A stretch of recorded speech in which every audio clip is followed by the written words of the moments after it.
In a quiet town named Eldridge, a young woman named Sarah was feeling anxious about her wedding night. Her husband, Mark, noticed her distress and tried to reassure her, saying, "We're married now, and you have nothing to fear." Sarah nodded and took a deep breath, trying to calm herself. She asked Mark to turn off the lights before she undressed. Mark, thinking she was just shy, complied. But when their bare bodies touched, both Sarah and Mark recoiled in fear. Years earlier, in the serene village of Eldridge, Sarah was born as the youngest of 8 children. Although she lived in Eldridge, her parents, John and Mary, originally hailed from another town called Riverton. They had moved to Eldridge, where they welcomed their 8 children. The first 7 were daughters, so when Mary became pregnant with Sarah, she and John prayed fervently for a son. To their shock, Sarah was born, and the midwife, Angela, noticed something unusual while cleaning the newborn. Angela froze in disbelief, realizing that Sarah had both male and female genitalia. She called John to witness the peculiar sight. John's mouth dropped open in astonishment. "What is this? Is she a boy or a girl?" he asked, bewildered. Angela shook her head, equally confused. "I don't know what to call her. In over 40 years of delivering babies, I've never seen anything like this. It's an anomaly." Panic set in for John as he looked at Mary, who was still weak from childbirth, and then at the crying baby in Angela's arms. "Please, let's keep this a secret.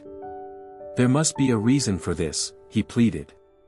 Angela, shocked, nodded slowly. "I understand. I've never encountered anything like this before." After Angela left, John explained the situation to Mary. "We must keep this between us. If the villagers find out, we don't know how they will react. We will call her Sarah. She is a gift from God, and we cannot question it." Mary nodded, tears in her eyes, hoping that with time, the female anatomy would disappear and their child would be a boy. But as Sarah grew, both sets of genitalia matured. John insisted on dressing Sarah in boys' clothes to maintain the illusion of having a son. They never allowed her to play or bathe with her sisters, fearing their secret would be revealed. Unbeknownst to them, life had other plans. At the age of 9, Sarah's feminine traits began to dominate, her body started to take on curves, and her breasts began to develop. Mary noticed the changes and informed John. They decided to keep Sarah indoors until they could find a solution. A week later, Mary suggested they move Sarah out of Riverton. "We can't let her grow up here as a girl while everyone thinks she's a boy. People will talk. My sister lives alone in a distant town. If we send her there, she can grow up safely without anyone knowing her secret." John agreed, believing it was the best course of action. They quickly told Sarah and her sisters that Sarah would be going away to learn a trade so that their brother could work hard and provide for the family. The naive children accepted this without question, and thus, Sarah was separated from her family. Sarah's life took a different turn with her aunt, Aunt Lucy, who was aware of the situation. She began raising Sarah differently, discarding all her boyish clothes and buying her feminine attire. Young Sarah was bewildered and asked, "Aunt Lucy, why do you want me to wear girls' clothes? I'm a boy." Aunt Lucy smiled gently. "Sarah, you're just a child. Boys and girls are both children. You may not understand now, but you will as you grow older. For now, I want you to wear these clothes and never mention that you're a boy. It's better to keep your gender a secret than to reveal it." Sarah felt confused but nodded, allowing Aunt Lucy to teach her how to sit, walk, and talk like a girl. Whenever Aunt Lucy caught Sarah doing something physically demanding, she would stop her and remind her, "You're going to grow up to be a lady, so you should act like one. A lady is gentle and calm, she doesn't lift heavy things or strain herself." One day, Sarah hesitantly asked Aunt Lucy, "Every time I take a bath, I notice something. Why do I have things that boys have?"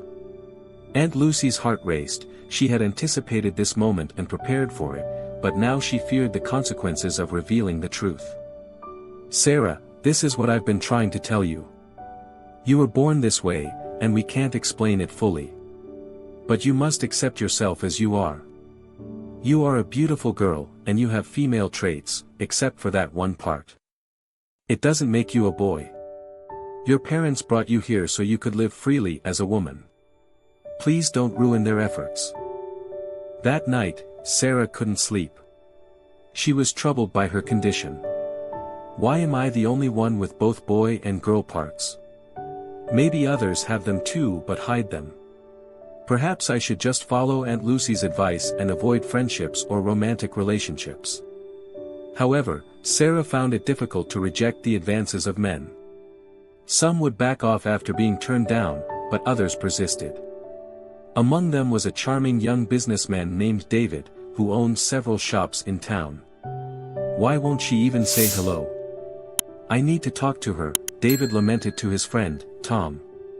Are you the only one in this town who doesn't know that Sarah avoids men? She won't ever speak to any of them, Tom replied. Why not? Did a man hurt her in the past? David asked. I don't know. That's all I can tell you, Tom said. David, determined, decided to visit Aunt Lucy. Fortunately, Sarah wasn't home. He handed Aunt Lucy some groceries and got straight to the point.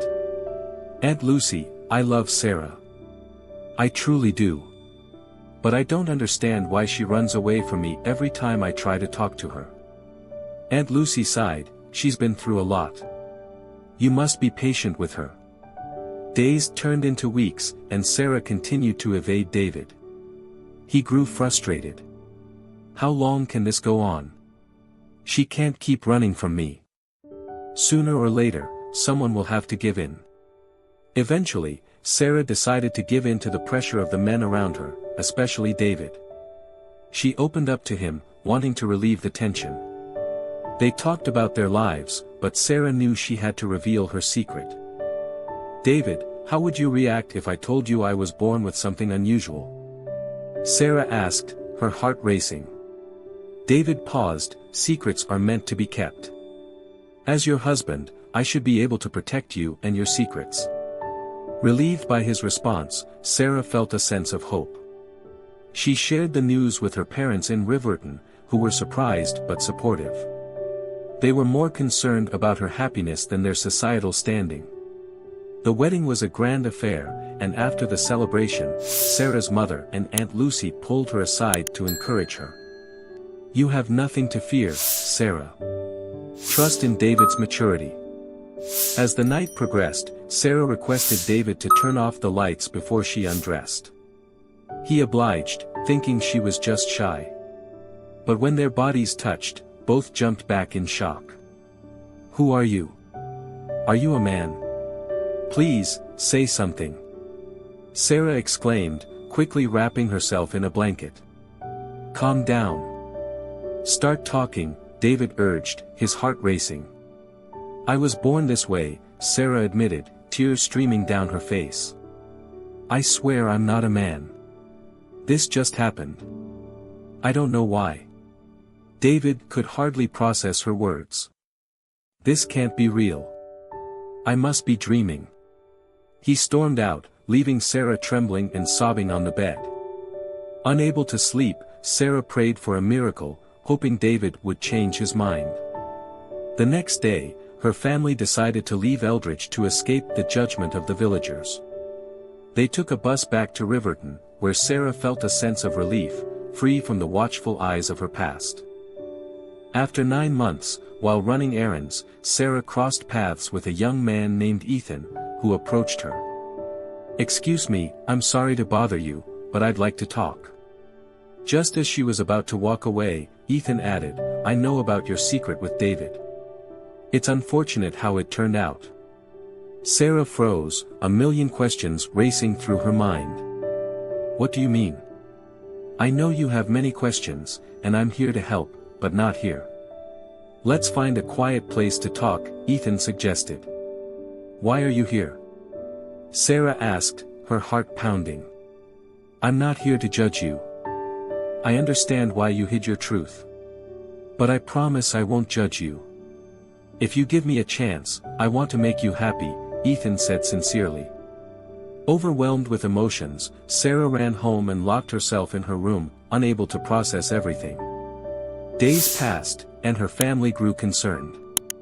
Eventually, David knocked on her door, calling her name. After a minute of silence, she opened the door, allowing him in. They talked for hours, and when Sarah emerged, she was smiling, her heart lighter. Ethan respected Sarah's decision to wait before considering any medical procedures regarding her condition. They decided to take their time, allowing their love to blossom naturally. As they prepared for parenthood, Sarah felt hopeful for a future filled with acceptance and love, knowing she deserved happiness despite her past.